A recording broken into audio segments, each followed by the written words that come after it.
kasi nangyari to recently lang ha, dyan sa Campo Aguinaldo, kung saan nagsilbi nga yung nanay ko dati. Yung mga civilian, hindi ka naman basta makakapasok siya kung civilian ka lang, di ba? Unless may business ka sa loob. May paparenew lang yung tatay ko. Napaparada sila sa isang parking lot naman talaga, na legitimate parking lot. Nga lang, bawal pala ron, walang no parking sign. Hinuli ng mga MP dyan. Hinuli, niligyan ng ticket o kinadena yung gulong ng tatay ko. At pinaglakad-lakad pa yung tatay ko kung saan nagtuturuan. Nagtuturuan pa po kayo dyan kung saan yung, kung saan babayaran yung ticket na gano'n. Galit na galit si ate. Dahil dyan, tingnan natin yan. Paligwak na natin ang Daddy Duterte. Hindi naman. Ayusin nyo naman yung sistema. Diba? It's all with the system. Diba? Kaya wag natin isisisi lang yung mga lalo na din. Nakita din natin yung punto nila, diba? Yung punto ni Lito, nung napasama siya doon sa grupo ng mga hold-upper, na ang mga kriminal, wala naman talagang pinanganak na kriminal. Yung mga dahilan yan, ikaw ba, Popoy, kung bibigyan ka ng pagkakataon, gusto mo ba yung tinutugis ka? Diba, gusto mo ba yung... Ay, gusto ko, tinutugis ako. Napakaraming mga babae. Pero may shotgun. Parang ginagma ko. Charing. Diba, kung mayroon magpipilian na mas maayos na buhay, ba't gugustuhin mo yung mga ganyan? Mga buhay ng mga para-eskala, wag ganyan, diba? Na mga vigilante, ganyan-ganyan, etc. Tumatakbo ka sa batas. Ba't yung gugustuhin mo? May mga dahilan din ang mga kriminal. Although hindi natin binibigyan ng justification ang dahilan nila. Pero sana yan din ang tignan ng gobyerno. Diba? Bakit mayroon tayong mga kriminal? Ba't kinakailangan magnakaw? Correct. Ba't kinakailangan mang-hold up? Mang-kidnap? Kaya naman ako bago pa tayo mapunta sa mga batang ama at sa mga batang ina. Kasama nyo nga po kami, DJ Popoy, that's my Guapopoy. At ako naman, si baby girl Hasmin. Manatili kayo nakatutok dito rin sa MOR 101.9. My only radio for life. Dear MOR. Popoy at Hasmin, para hindi kami masyadong maging mainit sa mga pulis, ay naisip ni Max na pagkatapos ng bawat trabaho namin, ay magpapalamig muna kami ng 1 hanggang 2 buwan bago kumuha ulit ng panibagong mabibiktima. Pumupunta na rin kami at palipat-lipat sa iba't ibang mga probinsya para malito ang mga otoridad. Nang dahil dito ay hindi na ako masyadong nakakauwi pa sa aking pamilya. Aaminin ko, Popoy at Jasmine, hindi ko na napapansing niyakap ko na nga ang pagiging kriminal ko. Hindi ko nagagawa ang tungkulin ko bilang isang undercover agent. At kapag umuwi ako sa bahay, ay parang ibang tao na ako. At napapadalas na ang pag-aaway namin ng asawa kong si Marian. Mas lumalim na rin kasi ang relasyon namin ni Fatima.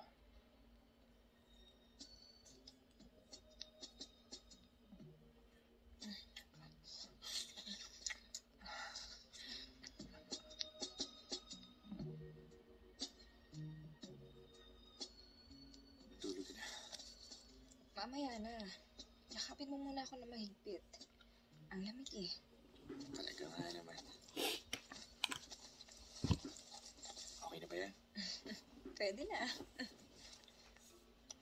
Kita iiwan. Jerry. Bakit? Nang sumali ka ba sa grupo, wala ka bang iniwang girlfriend o asawa? Wala. Sigurado ka?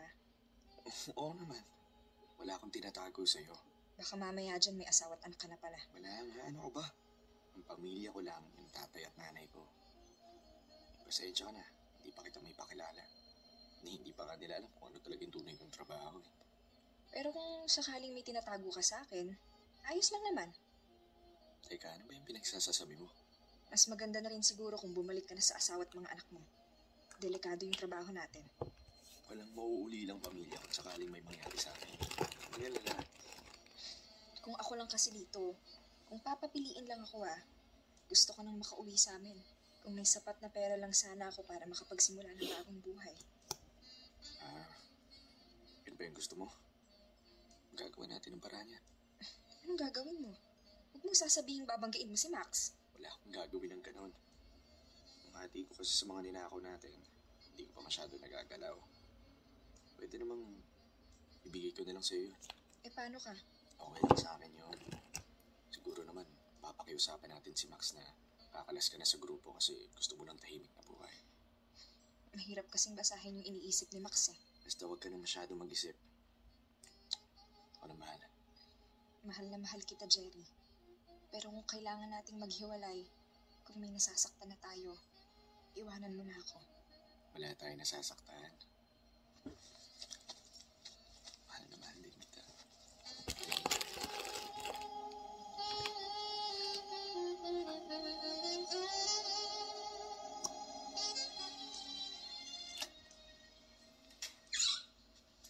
Nasaan na ba yun?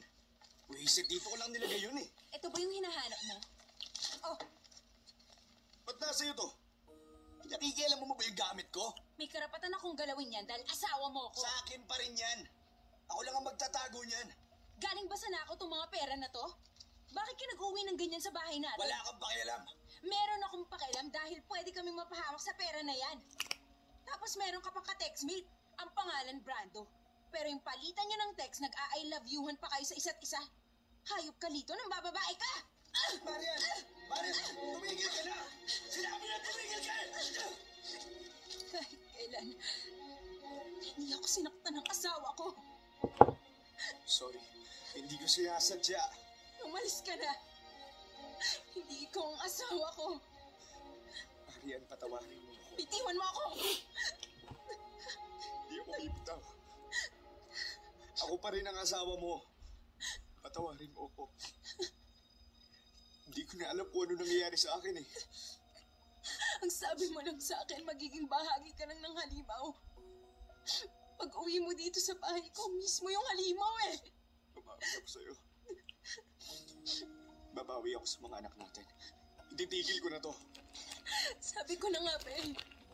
Walang ibubungang maganda yung pag-undercover mo. Aalis na ako sa ganitong trabaho.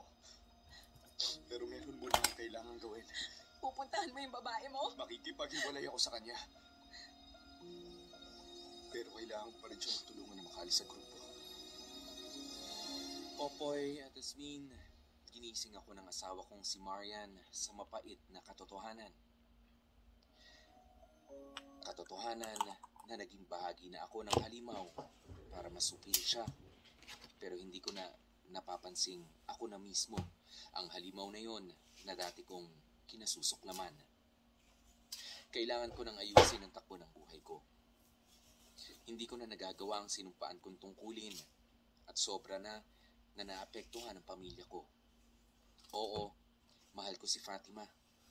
Pero kailangan ko na ring itigil ang pakikipagrelasyon sa kanya.